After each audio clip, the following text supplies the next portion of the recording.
It's the Rob Carson Show. Are you ready to be podsmacked? Now, here's Rob Carson. Hello and welcome to the show for this October 23rd, 2017. Glad to have you with me today. Got a huge show planned for you. A lot of the times when I come to the daily video podcast, I feel like a kid coming back from summer vacation, eager to share what I've discovered. And there have been many discoveries, a lot of things being spoken about this weekend. If you wouldn't mind, would you please become a member of LibertyOneTV.com? LibertyOneTV.com. All it costs is $10 a month, 33 cents a day.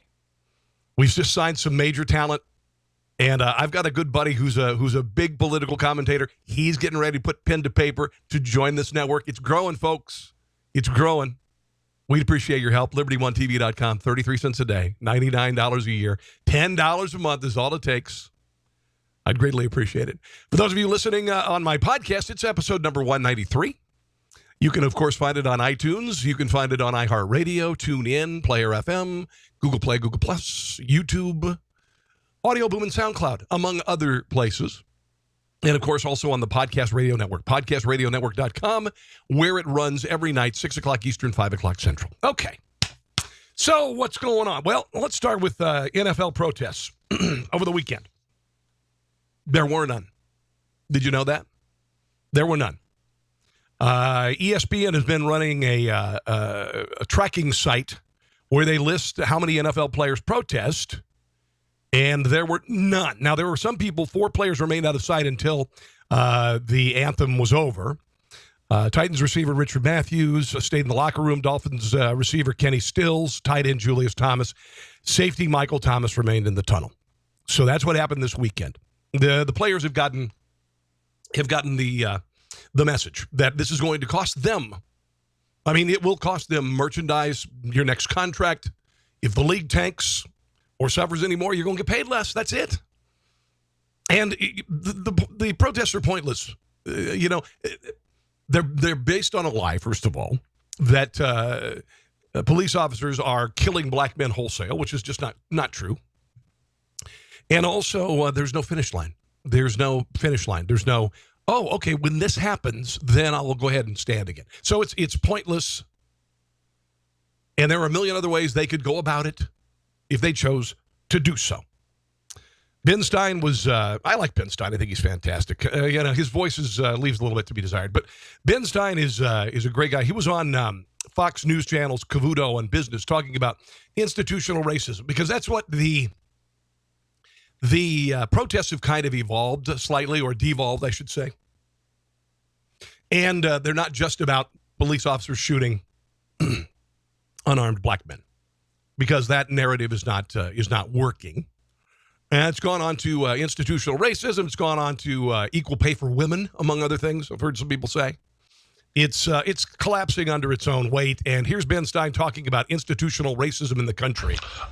These guys are a bunch of sulking big babies. They don't know what they're talking about. There's no institutional racism in America at all anymore. If they want to do their free speech thing, God bless them. Let them do their free speech thing. But let's ignore them from then on. Let's just ignore them like they're bad babies, and we don't want to hear them crying off in the corner. Yes, there's racism. Yes, Adam, there's racism. I agree. There's That's racism. Not my there's point. Racism in every human being's heart. But there's no institutional racism in America anymore. It's gone. Garnish. It is, and it's illegal. It's illegal. The only institutional racism that exists is what exists on campuses by moving people of certain ethnic groups to the front of the pack and putting others behind. That's the institutional racism that's happening.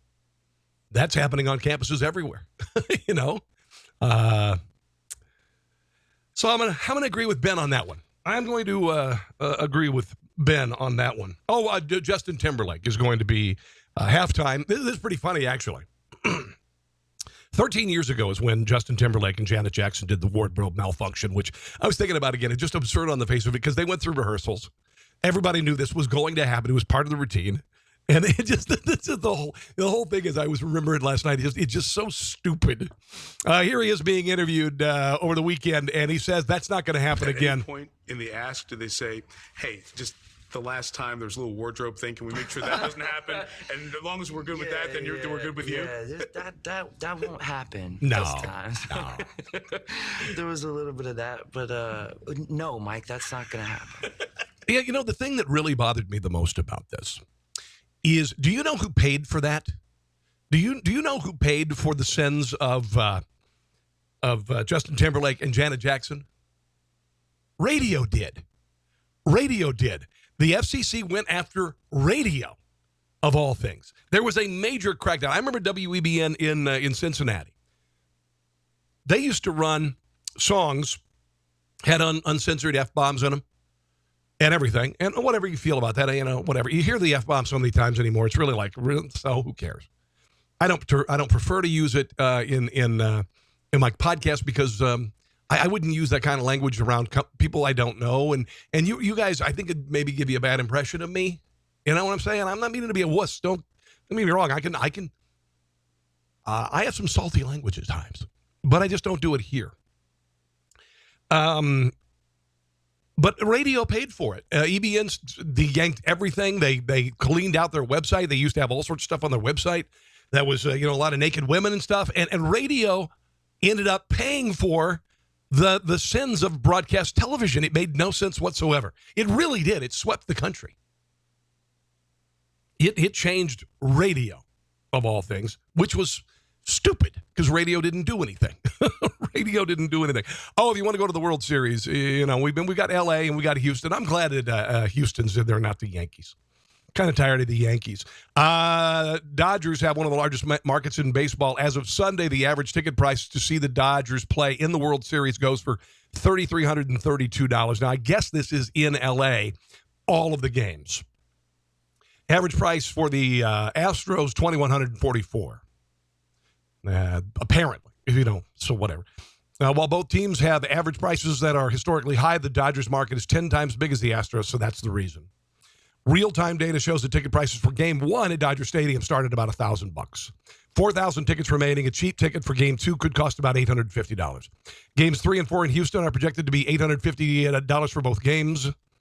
Those planning to see Game 7 now might be a smart time to consider purchasing. The pre-series average for a final game, $5,524. The pre-game low is nearly $1,200. This is according to Ticket IQ. I'm not going. The most expensive ticket that I ever enjoyed was a friend of mine got tickets to what turned out to be Mark McGwire's 62nd home run game in 1998. And he paid $3,500 for 4 of them, and I got to go. Pretty cool. Over the weekend, 5 former presidents called for unity, bipartisanship, and pay a tribute to each other at a hurricane fundraiser. Of course, we know the presidents, Obama, Clinton, Carter, George H.W. and George W., and they were all there. Donald Trump was not, but here's part of the video message that he sent. My fellow Americans, the heartbreaking devastation caused by Hurricanes Harvey and Irma and Maria and Nate, along with the terrible wildfires in California, have impacted millions of our fellow Americans. Now, as we begin to rebuild, some of America's finest public servants are spearheading the One America appeal. To Presidents Jimmy Carter, George H.W. Bush, Bill Clinton, George W. Bush, and Barack Obama, Melania and I want to express our deep gratitude for your tremendous assistance. This wonderful effort reminds us that we truly are one nation, under God, all unified by our values and our devotion to one another. Okay, so there is Donald Trump mentioning all 5 of the former presidents. The 5 former presidents didn't mention his name. They refused to mention him altogether. This shows what a band of insiders they are, I think. I'm really kind of disgusted by it, to be quite honest. George Bush went after Donald Trump without saying his name last week in a speech, his first speech. He kept quiet during Barack Obama's presidency as he trampled the Constitution. And this weekend at this benefit, I thought it was very tasteless and tactless for the presidents not to mention the current president, who I, by the way, think did a bang-up job with government agencies to heal three major hurricane areas. Although he faced dogged opposition, and we know what happened in Puerto Rico with the mayor of San Juan biting the hand that feeds her, essentially. Here the former presidents are speaking last night. 67 million Americans who volunteered to help other people. By the way, Jimmy Carter's 93 years old. He sounds younger than Bill Clinton. In America, worth $184 billion. Can be a new beginning and prove that the heart of America, without regard to race or religion or political party, is greater than our problems. All of us on this stage here tonight could not be prouder of the response of Americans when they see their neighbors and they see their friends, they see strangers in need. Americans step up. I too am here to urge you to give to this fine fund, and I want to thank all the volunteers, but I'm here for another reason. I speak for the folks right here when I say we really admire and love George H.W. Bush. There you go. And I'm not sure that the George H.W. was able to speak, but he's getting up there. So speaking of tasteless and tactless, Hillary Clinton promoting her book was on the Graham Norton show on Friday. This is a European English show talking about how she tried to get out of Trump's inauguration, which I don't think is funny. You know, I really tried to get out of going. Because I was going, not as the candidate or the opponent. She really makes herself look like a really sore loser. Am I right? But as a former first lady, because the tradition is presidents and former first ladies all show up, regardless of Republican or Democrat, to show support, continuity of our government. So, we thought, okay, maybe others aren't going. So, we called... we called the Bushes, and the elder Bushes were in the hospital, which I think was legitimate. And so then, we called the younger Bushes, and they said, yeah, we're going. We called the Carters. They said, yeah, we're going. So, Bill and I looked at each other and said, well, we got to go. Oh, my gosh. I try to describe in the book what that felt like. George W. Bush, as it ends, says that was some weird Jeez. And finally, John McCain took a swipe at Donald Trump for some reason. Donald Trump got a deferment, I guess, a bone spur. I don't know. But anyway, he took time to hit the president. He was talking about the Vietnam War, and out of nowhere, he just takes a shot at Donald Trump. And one aspect of the conflict, by the way, that I will never, ever countenance is that we drafted the lowest income level of America, and the highest income level found a doctor that would say that they had a bone spur. That is wrong.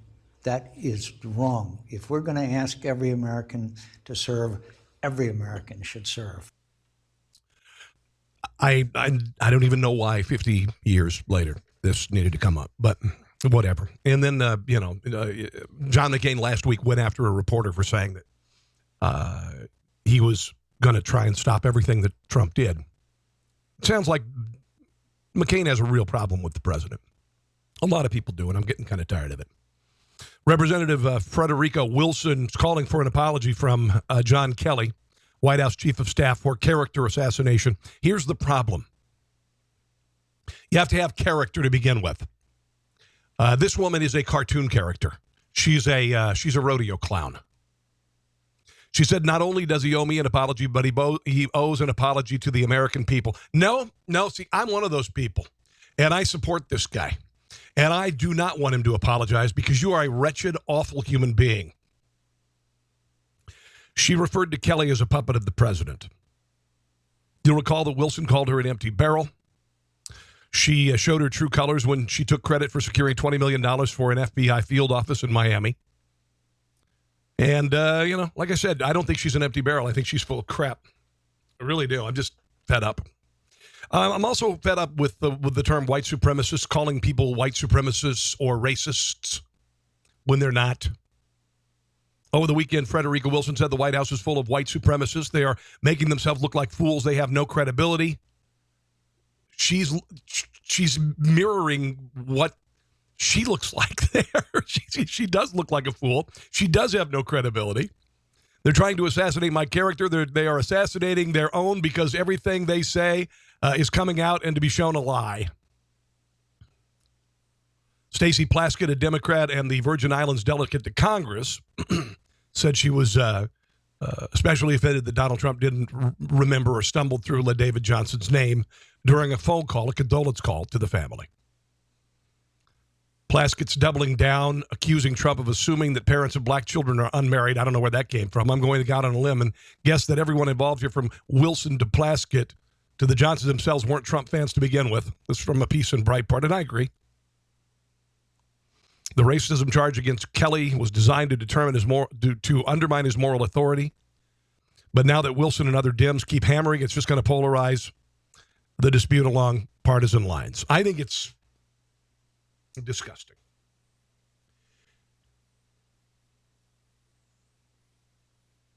I feel bad for LaDavid Johnson's widow. I'm praying for her. It's got to be agonizing. But I understand your loss, and it's awful. But the President of the United States, the most powerful man in the world, took time out of his schedule to call you, and you're bitching about it? Sorry. I know that's going to make some people mad, and we need to step aside and let her grieve and all this, but you cannot just say something like this in an attempt to embarrass the president and damage him politically. That's what Frederica Wilson is all about. And I have no doubt in my mind that she was coaching LaDavid Johnson's widow and using her. I'm going to hear some audio from her in just a second. If you wouldn't mind, check out some of the great designs that I have on my T-shirt and swag line. You'll see the link down here, tpublic.com/user/conservatees. You guys who are just listening, you can't see them, but they're really cool. teepublic.com/user/conservatees with 2 E's. Here are some of the designs. Proud climate change denier. Che Guevara, the iconic picture, but the slogan is murderous commie douchebag, not a hero. Veganism is an eating disorder. The coexist bumper sticker with religious symbols. You can't coexist when someone to kill you. My kid is not a snowflake. Calm down. She lost. He won. Get over it. Anyway, all of these are available. Oh, here's one. You know, the Priuses that you see that say war is not the answer. Well, guess what, folks? Sometimes war is the answer. All of these are available to put on T-shirts, on mugs, on phone covers, on laptop cases, all of that. And there are 62 designs up there right now, and there's some Stand for the Anthem ones that I think you're going to find really cool. Again, teepublic.com/user/conservatees. Check it out, okay? Here's what Donald Trump had to say about Frederica Wilson over the weekend. The Congresswoman, Frederica Wilson, she said, everything he said was because he's just trying to keep... By the way, that's Maria Bartiromo on Fox Business. ...his job. Yeah, he doesn't need this job. In fact, he didn't really want this job. He was so happy. You know, he's a military guy. He was doing this incredible job on the border and elsewhere. You know, he ran Homeland like nobody has ever run it. Down 78% at the border crossings. It's incredible. That's before the war. There's nobody close. You go to the original first day, there was nobody close to doing the job. And I said, I'd like to take you. How would you like it? And it's not that he wanted it. Actually, he would have preferred doing and staying where he was. He is a man that felt it would be important for the country. He does it for the country. He's not doing it for what he wants. He does it for the country. This is a very unusual man. So when she made that statement, I thought it was sickening. What is really sickening is that this is overtaken the story of a brave young man losing his life in battle.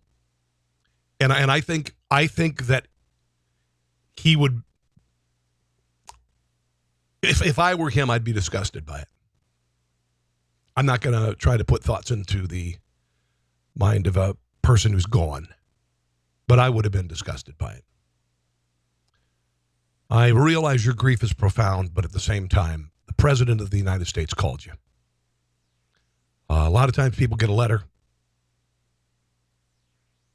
Trump invited at least one of the family members to the White House when you're in town, and I would assume he probably did the same with this family.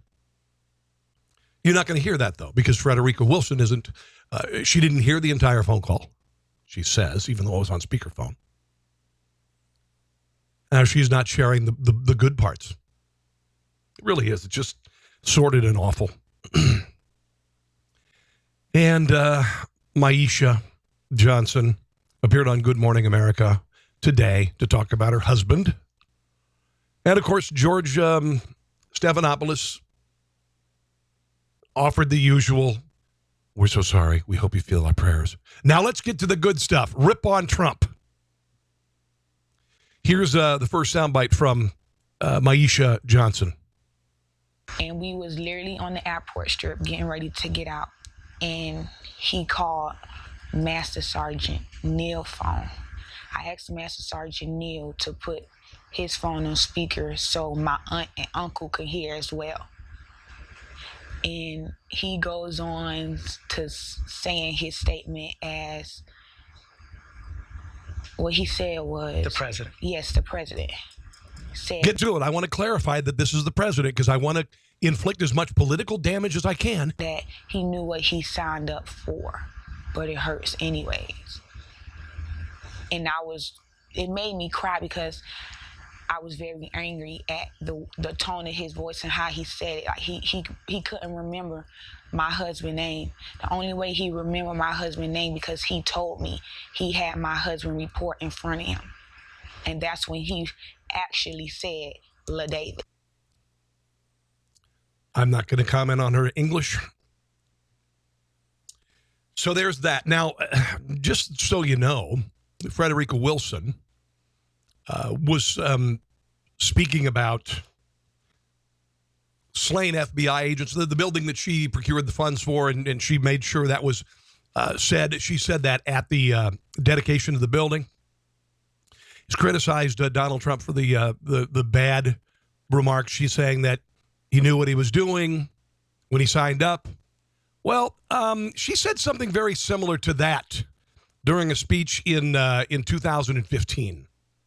Of the Federal Bureau of Investigation, who died valiantly on Friday, April 11th. God, if I had to hear that voice every day, I'd kill myself. 1986, in what is still considered the bloodiest gun battle in the storied history of the FBI. Most men and women in law enforcement leave their homes for work knowing that there is a possibility that they may not return. Uh-oh. That sounded kind of familiar, didn't it? Kind of sounded a little bit familiar. President Obama said something similar, too, about law enforcement. Here's a little bit more from Maisha Johnson about the call from the president. I heard him stumbling on trying to remember my husband's name. And that what hurt me the My husband's name? What?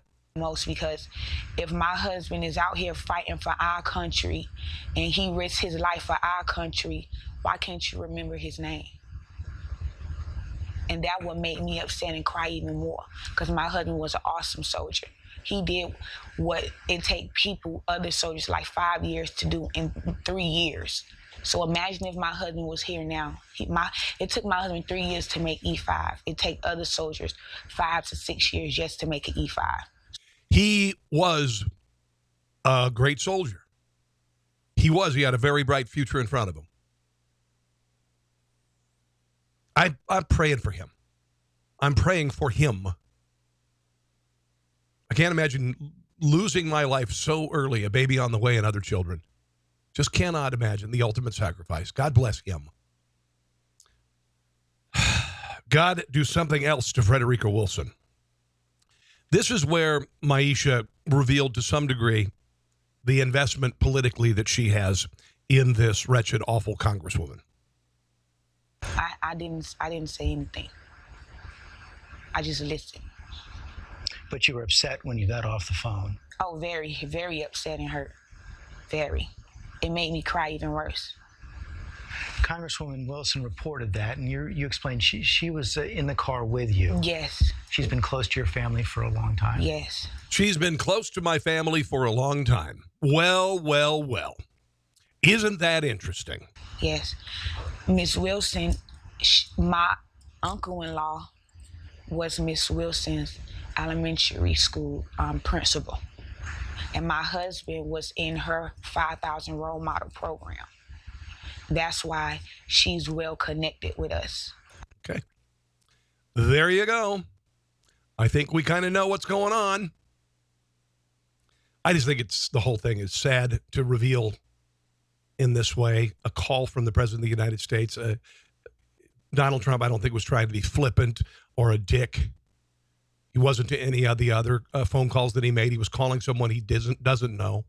He's got the weight of the world on his shoulders. He's the president of the freaking United States, for God's sake. He's the president of the United States, and he took time to call you. Was the call perfect? No. Do I believe that it was flippant and disrespectful? No. The whole thing is sick. Just honestly, LaDavid, God bless you, man. Thank you for your sacrifice. You ever watch this Morning Joy on MSNBC? This is just pure propaganda. Over the weekend, University of Pennsylvania professor Salamisha Tillett compared a survivor of Harvey Weinstein sexual harassment to Frederica Wilson. Here's the bat guano nutty theory. But I also want to say that all women aren't created equal in America. So it was really important for Lupita Nyong'o to come forward and share her story, because there were these stories going around that, this is about casting and Weinstein's own racial hierarchies amongst women. But I thought there were women of color, and particularly black women, that he had sexually harassed. And so we see not just mixed messages from the White House in terms of going an earlier era, but what's going on right now with Kelly and Congressman Wilson. We should trust black women's stories with evidence, but also just the inclination to smear them so equally, I think, or so quickly, I think, is part of the problem as well. So it is pure propaganda. The show is pure propaganda. Also, this Karine Jean-Pierre said that Trump in the Oval Office, this is so good. This is so communist. Trump actually defecates on women by being in the office. Listen to this. No, yes, Joy. I mean, look, it's incredibly problematic. As someone who's raising a young girl, that is the wrong message to be sending to any young women as they're growing up. It is not their fault at all, and that the responsibility and the onus is on the man. We also have to make sure that men are held accountable. I think the interesting thing that we're seeing right now with the Harvey Weinstein story is that there are tangible results for what he's why doesn't Bill Clinton's name ever come up? He paid off women. He literally paid off people for his harassment. You've got at least one woman saying he attempted to rape her, bit her lips, said put some ice on it. That never comes up. It always immediately pivots to Donald Trump. Donald Trump never paid anybody off. Donald Trump, was he a player? Yeah, he's a player. I'm sure he was out to get a lot of the P word. Yes. Did he attack somebody? I've heard no allegations of that. There was a conversation on a bus that was unsavory and locker roomish. I get it. Grab somebody by the P word. There's no evidence that he sexually assaulted anybody. We don't normally see. And, I mean, just almost a year ago, we elected Donald Trump, who we know is a sexual assaulter. No, we don't. People still believed him and elected. That's propaganda, and it's not true. And nobody ever calls out people like this. Nobody ever, on MSNBC, nobody ever calls them out. They let it stand. Him. And the thing that is even crazier than that is that he now sits behind the Resolute desk in the Oval Office, essentially defecating on women, signing executive orders, taking away rights from women. Okay, so taking away rights from women. Donald Trump is taking away rights from women by being in the Oval Office. They're talking about revamping Obamacare, getting rid of it. And this isn't just about trying to get rid of a large government program that has been an abject failure. This is about taking away women's rights. Here's a little bit more from this Karine Jean-Pierre talking again on Morning Joy. Here she is talking about the rights that Donald Trump is taking away from women. Part of what we normally expect when you have such a big sort of issue that comes to the fore is policy that flows from on high that tries to address it. What we have coming out of this administration is policy to the point made by this panel that's attempting to take away birth control, take away reproductive rights. Reproductive rights has nothing to do with reproductive rights. This is all about abortion. That's all it is. And if you can't even be honest about that, just say it. Donald Trump wants to make it harder for women to get an abortion. How about that? How about instead of this bullshit line about reproductive rights, you finally be honest? How about this? How about this instead of saying you're pro-choice? How about you say you're pro-abortion? Why can't you be honest about it? It's ridiculous. And by the way, as far as birth control, buy your own damn birth control. Birth control is cheap. You know what's not cheap? Your cable bill. All right? There are a lot of things that even poor people afford. I know. Month's supply worth of milk. That's what birth control costs. It's an interesting time from a policy standpoint. 3 gallons of milk. Birth control's taken care of. It really is. And also make sure that there is no equal pay for women. I mean, that's coming straight out of... That's not true. Not true whatsoever. The White House. It is not true. There are 2 major pieces of legislation that have been passed, including Lilly Ledbetter during the Obama administration, that assures women get equal pay. Donald Trump is not saying that women should make less. That's a lie. That's BS. In the Oval Office. I was thinking about this just now. It brings me back to almost a year ago. There is a systemic problem that we're having here, which is 2016, we had the opportunity to elect the first woman president. And what I remember hearing in focus... Yes, but we didn't want to elect that woman. Now I want you to listen to this, because this is a bunch of crap. Groups was that, and from women and men, here, listen to this. I remember hearing in focus groups was that, and from women and men, that this country could not be run by a woman. A woman could not be. What focus? I want to know which focus groups. You said you're hearing about focus groups. You're not quoting a focus group. I want to see videotape. I want to hear audio, because that is a lie. Just because people didn't vote for this awful woman, Hillary Clinton, who was an awful candidate, doesn't mean that we can't handle a woman in the Oval Office. We just didn't want that woman in the Oval Office, and thank God she isn't. President. And so there is a problem that we have that women aren't seen as a figure that could hold the higher office. By and when you lose, when these people lose, they tear down you and me. They say that you and I are sexist because we didn't vote for Hillary Clinton. We were racist because we didn't want a black man in office when we voted against Barack Obama. No, it didn't matter at all. I love the fact that we had a black man in the Oval Office. I just didn't want that black guy. All right? I didn't want that black guy because he was a socialist. He is a socialist. He had to hide his true colors about everything to gain political office. He could not be honest. He could not say, I'm all for government-run health care, which he was. Never said it in the Oval Office. Never said it while he was running. Can't be honest, man. I mean, it's just remarkable. It really, really is. I'm sorry. I don't want to be negative here, but there's just so much to talk about, and I'm just so darn mad at being called names. Everyone who voted against Hillary Clinton is a sexist, according to that woman. And it's sickening. I love my mother. I love my sister. I love my wife very dearly. I want all of them to succeed in everything they do. I don't care if they make more. I don't care if my boss is a woman or a man. It doesn't matter to me. I don't care if my president is a woman or a man. Bill O'Reilly dismissed as lies and smear the details in a New York Times piece saying that 21st Century Fox had signed O'Reilly to a contract extension after O'Reilly reached a $32 million sexual harassment settlement with analyst Liz Weil.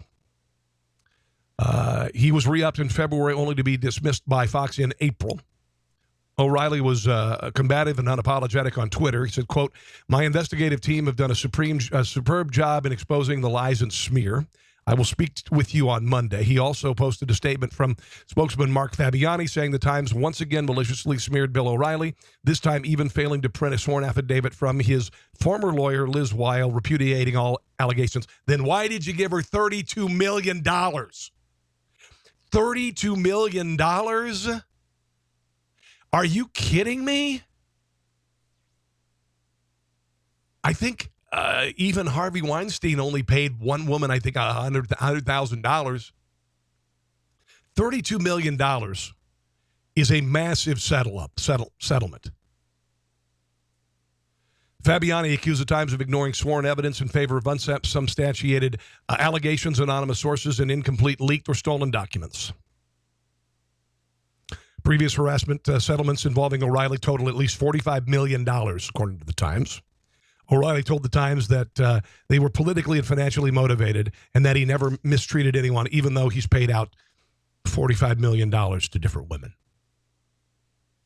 In February, about 6 months after the Weil settlement, 21st Century Fox struck that new contract. Gretchen Carlson is a former Fox News host. She said that she's paid off. She was paid off by the network. She weighed in on the O'Reilly settlement and said nobody pays $32 million for false allegations. Nobody. And I agree. That's bullcrap. You know, if you're going to fight it, you're going to fight it. If it's false allegations, you can beat it. With $32 million in the bank, you should be able to hire the best attorneys in the history of mankind to dig up all the evidence and beat this.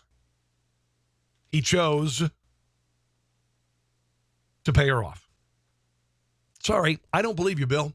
And you know what? As a conservative, I don't feel an obligation to be apologetic for you. I don't feel an obligation to be apologetic for Fox News, although many are. Bill O'Reilly, now still a regular guest on the Glenn Beck Show. Sorry. I don't believe you. I think there was a culture at Fox News. And Roger Ailes, a revolutionary as far as television is concerned, but a schmuck is a schmuck. And if you're a schmuck, I'm going to call you out on it. I'm going to call Bill O'Reilly out. There's a reason why he paid so much money to women who raised false allegations. Please, give me a break, Bill. Give me a break. I don't feel any need. I don't ever want to have you on my show, and I will never try to cover up you as a human being, and you sound like a complete D-word. Harvey Weinstein says he's cured. He was a week in sex rehab. He was a week in sex rehab. He's cured. A psychologist taking part in the treatment said Weinstein was invested in the program and had focused on dealing with his anger, his attitude toward others, boundary work, and the beginnings of work on empathy. The psychologist downplayed previous reports that the 65-year-old producer had fallen asleep in group sessions. He showed up for all the meetings, was fully engaged. He was venting about some conspiracy to get him. It was an inappropriate display of anger, the psychologist said. Because he was venting about conspiracy theories, even though he's an ass. Weinstein now faces criminal inquiries in 3 cities after Italian actress told Los Angeles detectives that he raped her in a hotel room in 2013. Weinstein has previously denied any claims of non-consensual sex. The attorney, David Ring, who represents the actress, said Friday that she provided graphic details to police and an incident that occurred while she was in the city for the Los Angeles Italia Film Festival. Oh, by the way, on Tucker Carlson's show, a woman named Nell Daly, she's a psychologist, talked about she thought that he could have completed any meaningful therapy in a week. I would agree with you on that. I think 1 week is definitely not enough treatment time for someone who has been accused of what Harvey Weinstein's been accused of. Yeah, you think? So it sounds like this whole thing was a deeply cynical PR diversion. I mean, it could have been, right? We don't know. We don't know what his intentions were for actually going to treatment. I don't think he had very many options. Normally this is the go-to. This is the standard. You go to therapy, right? Therapy's going to cure you. All this stuff. It's not going to work for this SOB. It's not going to go to work. And I hope he gets thrown in jail the rest of his life. terms of his PR, a lot of people who are wealthy and powerful will do something like this in order to avoid both legal action and try to rebuild their reputation. It's over. So I'm not surprised he went. What bothers me, though, is that a licensed therapist would lend his name to a statement that non-credible. Yep. But after a week, a guy who's been apparently chatting on a cell phone and falling asleep in group meetings is on his way to a cure. As someone who practices psychotherapy, you can confirm that's ridiculous, correct? I would say that, yes. Okay, there you go. And it is. You don't cure 40 years of sexual assault, sexual harassment, rape with a week in therapy. Unbelievable. Corey Feldman is finally trying to get justice. Nobody listened to Corey Feldman when he came out a couple years ago. Nobody listened when Corey Haim killed himself. He couldn't take it anymore. Corey Haim, as a kid, was raped in Hollywood. That's what Corey Feldman said. He was raped, passed around by male movie producers. He's quoted in the New York Times saying, "I will not be going on a talk show to disclose names of my abuser or anyone else's abusers. However, I'm working on my plan that might shed some light on this situation if I can figure out a way to get actual justice while not risking my safety and well-being. You will know when that time comes." Let me add, this is not about fear of being sued. Yes, there's a real possibility, but the bigger reason is safety for my family. Unbelievable. And you wonder why he was so messed up, and you make fun of the drug-addled child stars. You got to wonder what was going on. Lindsay Lohan, you wonder what's going on there. She's a case. Nancy Pelosi, speaking of cases, had some trouble talking over the weekend. She was on MSNBC, and I want you to listen to what she called Robert Mueller. All right? Here's Nancy Pelosi being confused and stumbling through another answer. If Robert Mueller comes back with a report saying that there is evidence of collusion between Donald Trump's campaign and Russia, do you believe he should be impeached? First of all, it's not going to happen because there is no evidence of collusion. It was all a cover-up of Uranium One and the BS that the Clintons were doing. It's all been a distraction. That's it. Well, first of all, where does Mueller take that? Sure. Mother? She called him mother. But his burden of proof is different than what it would be in the Congress of the United States, and people should know that. He could go to a criminal investigation of some of the people he's investigating. What we're doing is saying what the measure of behavior, the Constitution of the United States, highest crimes and misdemeanors. But in any case, we've got to fight this. This tax bill is Armageddon. This is allowing you to keep more of your money is Armageddon, by the way. Donald Trump is Hitler. White supremacists live in the White House. And allowing people to keep their money is Armageddon, the end of the earth. All life on earth vanishes. This hurts the middle class. It is an opportunity cost for our investments in our budget. Right. We're for a better deal, better jobs, better pay, a better future. Yeah. For 8 years, Barack Obama and the Democrats promised that all was going to happen. Why didn't it happen? Better job, better future. Why didn't it happen? You were in control for 8 years. Why didn't it happen? Unreal. Oh, Hillary Clinton on the Uranium One deal. This is good. She was being interviewed. I'm not sure where this was. Fox News? No. Anyway, she was talking over the weekend, and here's what she had to say about the uranium deal. Listen carefully, kids. As you know, Sean Hannity on his program has been very critical of the Uranium One deal. The president saying, with regard to Russia, that's the real story in all of this. What would you say to those critics? I would say it's the same baloney they've been peddling for years, and there's been no credible. Could be a right-wing conspiracy. Evidence by anyone. In fact, it's been debunked repeatedly and will continue to be debunked. But here's what they're doing. Well, the reason why the evidence, I guess, maybe isn't there is because it was in the 36,000 emails that you destroyed, that you made go bye-bye conveniently. Like we're supposed to believe that 36,000 emails were about your daughter's wedding and yoga? Really? And really, I have to give them credit. You know, Trump... 36,000 emails. I haven't sent that many emails in my life. And his allies, including Fox News, are really experts at distraction and diversion. Yes. So the closer the investigation about real Russian ties between Trump associates and real Russians... No evidence of that. As we heard Jeff Sessions finally admit to in his testimony the other day, the more they want to just throw mud on the wall, and I'm their favorite target. And, you know, she's a victim. She's a victim. President Obama, we're the ones that they always like to put into the crosshairs. So yes, I'm not surprised, but I think the real story is how nervous they are about these continuing investigations. Not really. Actually, there's nothing there, and that's going to be found out. But I want to ask you a question. Okay, so right about the time, 2009, as we found out that the Russians were bribing, giving people kickbacks, laundering money, paying off people to try to get the Uranium One deal through. The government knew about it. The FBI knew about it. Hillary Clinton was on a board that was that approved it. Okay.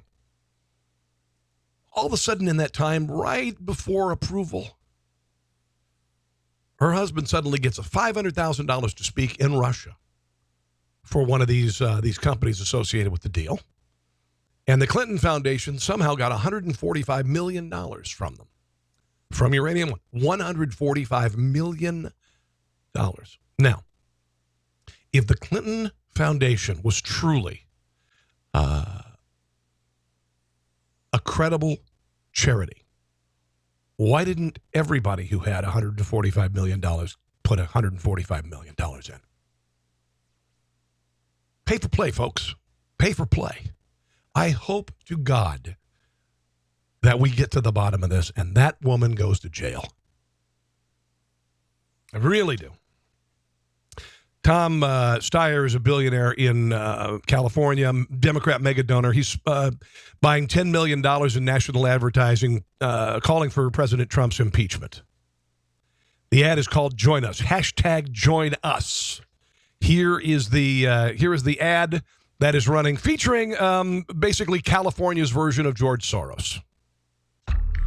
By the way, if this were the Koch brothers, the media would be going bat guano. Us to the brink of nuclear war, obstructed justice at the FBI. Really? And in direct violation of the Constitution.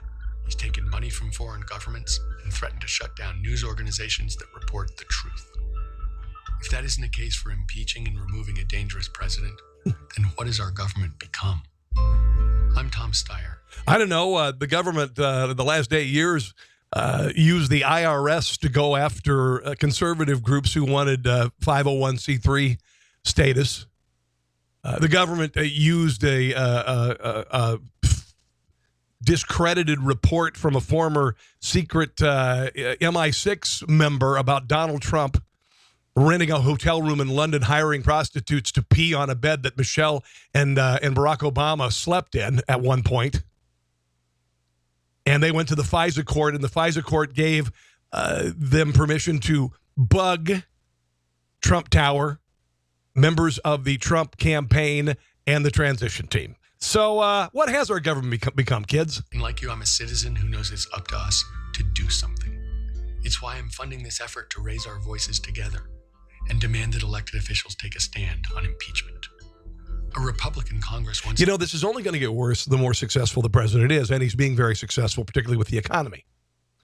You've got 3% growth in the second quarter. They said that wouldn't happen. It didn't happen at all during the Obama administration. You've got unemployment claims at the lowest since 1973 last week. Dow Jones above 23,000 for the first time last week as well. The more success this president has, the more this is going to happen.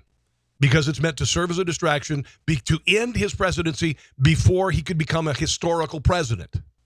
And I don't particularly enjoy defending Donald Trump. I just think some of the things he does, and I don't approve of everything he's doing, but many of the things that he is doing, like getting rid of regulation, he's kicking ass. Impeached a president for far less.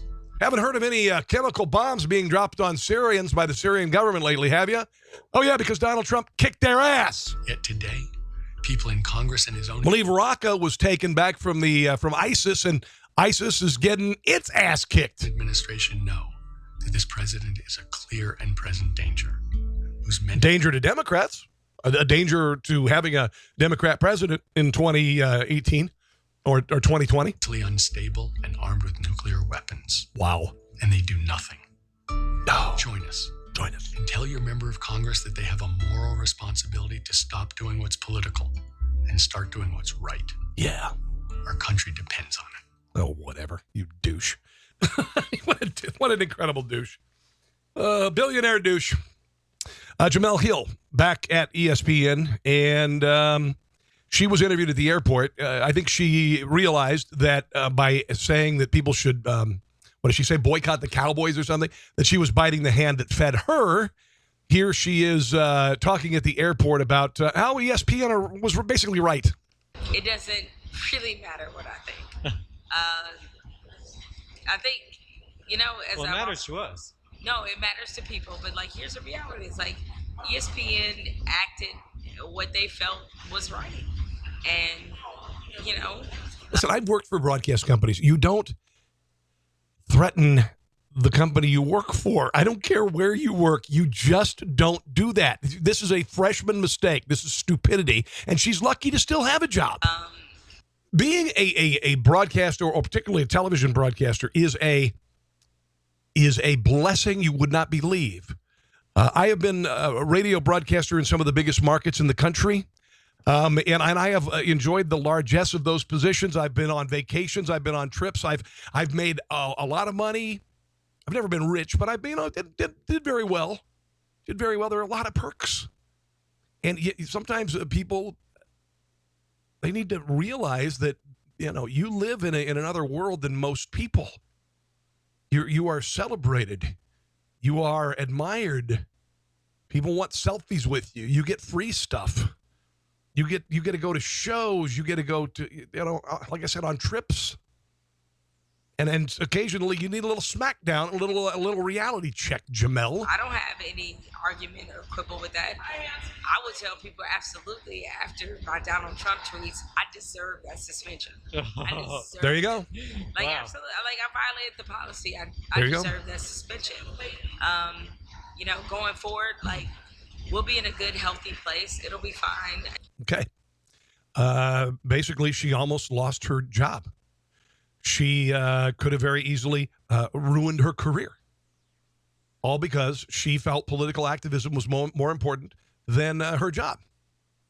I'm not a political activist by any means, but I'm a political commentator, and I write comedy and all that stuff. So this is what I do. She's a sportscaster. Let's see. An Ivy League teacher only calls on white men if she has to. University of Pennsylvania, there is a woman named Stephanie McKillop, and she openly admits she calls on students in a particular order based on race and gender. She said on Twitter, I will always call on my black women students first. Other people of color get a second tier priority. White women come next. And if I have to, white men. I guess white men's money is different paying for classes than women of color's money. McCullough is using a teaching method referred to as progressive stacking. This is unreal. Progressive stacking means giving members of marginalized groups the opportunity to speak before perceived dominant groups. The idea behind this method is that professors bring implicit subconscious biases into the classroom, and a hierarchy that elevates marginalized groups accounts for that. It has both supporters and critics within the academic realm. It's racism. Jesse Daniels, a sociology professor at Hunter College, says, if I have a class of 40 students, since Hunter is predominantly young women, I may have 4 or 5 young men in the class. There's still implicit bias, where we value men's voices more than women's voices, or men's voices are deeper and can carry more in class. So I'm always trying to overcome my own bias to pick on men in class more than the women. They're so twisted with overthinking things. I mean, just freaking teach, idiots. How about that? Implicit bias. I don't give a rat's behind if you're black or white. And if you have an implicit bias like she does, if you think this way, you're a racist. You're a racist and you're a sexist. That's it. If you think that way, you're not better than me. You are much worse than I could ever be, because I don't have those implicit biases. I don't care. This is a kind of a jerk move. High school called Gray, New Gloucester High School. They were playing a team called Yarmouth. Coach apparently found out that one of the players has 2 lesbian parents. And so when the player was tackled, he instructed his players to say, "Who's your daddy?" to them, to the kid. The boys' parents, Lynn and Stephanie Eckersley-Ray, said they were told about the coach's order before the game by parents. We found out because some Gray parents and players stepped forward, and we're extremely thankful to them. They did what they could about it, and we were appreciative and thankful for it. The coach has been, he has resigned. Just an ass, just a childish, asinine, cruel thing to say to a kid. And you know, when kids are adopted, you know, I don't care if parents are gay. You know, there are a lot of bad straight parents out there. A lot of, and again, these people are just twisted up in their own, I don't know, ideology to the point that across the country there are warnings for cultural appropriation and cultural appropriation workshops at campuses for Halloween. It's Halloween when you get dressed and you go to a party or you go trick-or-treating. Center for Student Diversity in Towson University in Maryland posted a "We're a Culture, Not a Costume" reminder to students. Halloween costumes that are based on ethnic, racial, religious, gender ability, and other cultural stereotypes are hurtful and reduce people's identities into caricatures. Yeah, so your intent may be far different than the impact. What you might want to wear for one night is a stigma that others wear for life. Oh, frickin' give me a break. 6 pictures posted with a message including one of a female in a burqa and another with a Mexican hat. Pictures are paired with an example of an inappropriate costume based on that identity. Honestly, this is just shut the hell up. Humboldt State University, California, hosting a cultural appreciation versus cultural appropriation workshop. Listen, if you dress as a vampire, is that culturally appropriating Transylvanians? Isn't it kind of doing that, you know? When you dress as a zombie, aren't you culturally appropriating the undead when you're not dead? Huh? Finally, Halloween candy, which I have not bought yet. I'm going to buy a day or two before Halloween because my wife will not have it in the house. Because my kids and my wife eat it. And then I have to go out and replace it for Halloween. But here's how these are kids' top 10 candies versus adults' top 10 candies. Let's start with adults. More chocolate-oriented, not a surprise. Reese Cups, M&M's, Swedish Fish, which I love, Hershey's Kisses, candy corn, Fun Dip. As an adult, you're still eating Fun Dip with the sugar spoon, whatever the hell. Snickers and Kit Kats, okay? The only overlay between the two groups is M&M's. Adults and kids like M&M's. Kids' top 10 candies include Smarties, Starburst, love Starburst, Twix, Nerds, Skittles, yeah. Sour Patch Kids, love them. Laffy Taffy, really? And like I said, M&M's. That's what they like. I like sour gummy bears. Love them, love them, love them. There's a local store. They sell them, and you can get them by the pound, and I pound the hell out of them. All right, guys, that's going to do it for me. I hope you've enjoyed the podcast. It is my birthday. And for those, by the way, October is the biggest day or month for births in the country. Did you know that? You know why? Valentine's Day. Anyway, for my birthday, I've given you this show. Will you become a member of Liberty One TV? LibertyOneTV.com. We got some more talent coming to the pool, and you're going to love it. I swear. We got some big names coming. All you got to do is sign up. 33 cents a day, $99 a year, $10 a month. You're not going to miss it. And you're going to get a lot of content. You're going to get a lot of benefits. Discounts from the online store, among other things. All right? Also, check out tpublic.com/user/conservative. Some of the great designs. That's my personal line of apparel and swag. Thank you for joining me today, guys. God bless you, and we will see you again here, and you will hear me here again tomorrow. Take care. Thanks for listening to The Rob Carson Show. Friend him on Facebook at Carson Show, on Twitter at Rob Carson, and on Instagram, I think Facebook and Twitter are enough for now. We'll see you soon.